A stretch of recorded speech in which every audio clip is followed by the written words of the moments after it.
আসসালামু আলাইকুম। আপনারা সবাই কেমন আছেন? আশা করি আলহামদুলিল্লাহ ভালো আছেন। আমিও ভালো আছি, সুস্থ আছি। সকাল থেকে ভিডিওটা শুরু করলাম। এখানে হলো কাজির ভাত রান্না করছিলাম, আর ভর্তা বানাইছিলাম। এখানে একটা পাইলার ভিতরে, মাটির পাইলার ভিতরে আমি কাজি পাচ্ছিলাম। প্রতিদিন এক মুঠা করে চাল ধুয়ে আমি পাইলাটার ভিতরে রাখছিলাম ভাত রান্না করার সময়। তারপরে হলো 5 দিন বা 6 দিন রাখার পরে হলো আমি এই ভাত রান্না করছিলাম। আমার কাছে না অনেক ভাল লাগে এই ভাতটা খাইতে।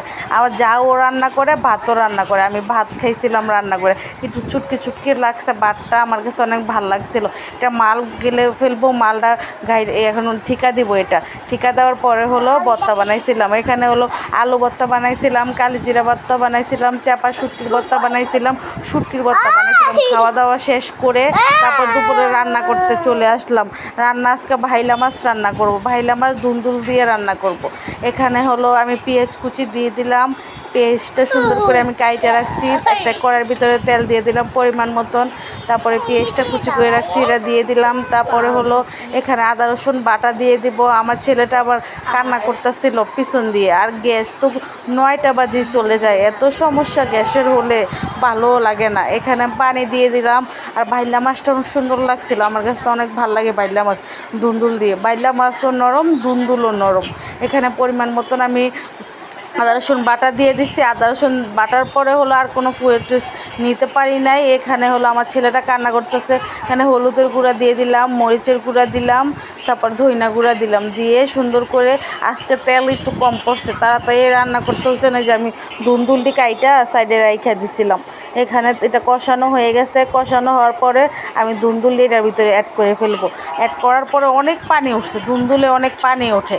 আমি তো বুঝতেই পারি না, এক ফোঁটাও পানি দিতে হয় না আমার তরকারির ভিতরে। আজকে তরকারির ভিতরে পানি ছাড়াই রান্না করছি, তরকারির ভিতরে একটুও পানি দিই নাই। এটা সুন্দর করে কষায় নিব। কষায় একটু ঢাইকা দিছিলাম। ঢাইকা দেওয়ানোর পরে না কি হয়েছে, অনেক পানি উঠে গেছে। পানি ওঠার যাওয়ার পরে হলো আর পানি দিই নাই। মাছটি আবার আমি এটা কষানোর পরে মাছটি দিয়ে দিছি। দুন্দুল দিয়ে তো আমার চিংড়ি মাছ ভালো লাগে, ইলিশ মাছও দুন্দুল দিয়ে আমার কাছে অনেক ভালো লাগে। চিংড়ি মাছ দিয়ে বেশি ভালো লাগে দুন্দুল দিয়ে।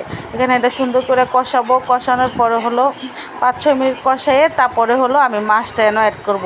সব পদের মাছ ছিল, বাইলা মাছ ছিল, নন্দা মাছ ছিল, তারপরে আর কোনো মাছ ছিল না। কালকে মাছ আনছে তো, তাই এই মাছটা এই যে কষানো হয়ে গেছে। আর পানি দেখছেন কত পানি উঠে গেছে ইয়ার ভিতরে, দুন্দুলের ভিতরে। যে আমি মাছটা দিয়ে দিলাম। আর বেশি গ্যাস থাকলে পানি তাড়াতাড়ি শুকায় জায়গা। এখন তো অল্প গ্যাস, সেজন্য পানি শুকাইতেছিল না। যে পানিটা আর একটু দেবো না, এটা সুন্দর করে আমি বেশি লাড়া দিলে আবার তো ভাইলা মাছ ভাইঙা জায়গায় বেশি লাড়াও দেওয়া যাইতেছিল না। তারপরে হলো আমি সুন্দর করে একটু লাড়া দিয়ে তারপরে এটা ঢাইকা দিব। ঢাইকা দিলে আরও পানি উঠে যাবে। আর পানি আর আমি দিই নি তরকারির ভিতরে, একটা ফোঁটাও পানি দিইনি। এই পানি দিয়ে ধুন্দুলের দিয়েই রান্না করছি। আর পোড়া পোড়া করছি তো তরকারিটা, ধুন্দুলের তরকারি পানি পানি করেন না, ভাল লাগবে না। পোড়া পোড়া করে রান্না করলে ধুন্দুলের তরকারি ভাল লাগে। এখানে হলো এটা আমি ঢাইকা দেওয়ার পরে দেখেন কত পানি উঠছে তরকারিতে। আজকে তেল কম দিয়েছি, একটু হলুদ হলুদ দেখা যাচ্ছে তরকারিটা। না এমনি মজা হয়েছে তরকারিটা, তেল কম দেওয়ার কারণে হলুদ দেখা যাচ্ছে তরকারি। এখানে আমি ধইনা পাতাটা দিয়ে দিলাম আর 2-3টা কাঁচামরিচ দিয়ে দিলাম। কাঁচামরিচ না দিলে আবার আমার ভালো লাগে না। আমি আবার আস্তে আস্তে লাড়া দিতেছিলাম। তারপরে লাড়া দিয়ে জুতো লাড়া দিতে যাই ভেঙে যাবে মাছটা, এই জন্য আর জুতো লাড়া দিয়ে আস্তে আস্তে লাড়া দিয়ে তারপরে হলো নামাই ফেলবো। প্রায় একটা তরকারি বসাই দেবো। যে কালারটা হয়েছে, এখন আবার কালারটা সুন্দর দেখা যাইতেছিল। এখানে মুরগির মাংস রান্না করতেছি, সাথে মুরগির মাংসটাও সুন্দর কালার হয়েছে। একটু জোল জোল করে আজকে মুরগির মাংসটা রান্না করব।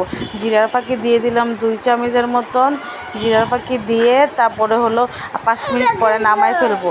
5 মিনিট পরে নামিয়ে এখন হলো বিকাল টাইমে হলো চটপুরি বিক্রি করে। এখানে সব কিছু পাওয়া যায়, আমাদের বাসের পাশেই সব কিছু পাওয়া যায়। তারপরে আমি আবার একটু ভিডিও করে নিলাম। একটা দুইটা ছেলে কথা বলতেছে আর কী জানি বলতেছিল।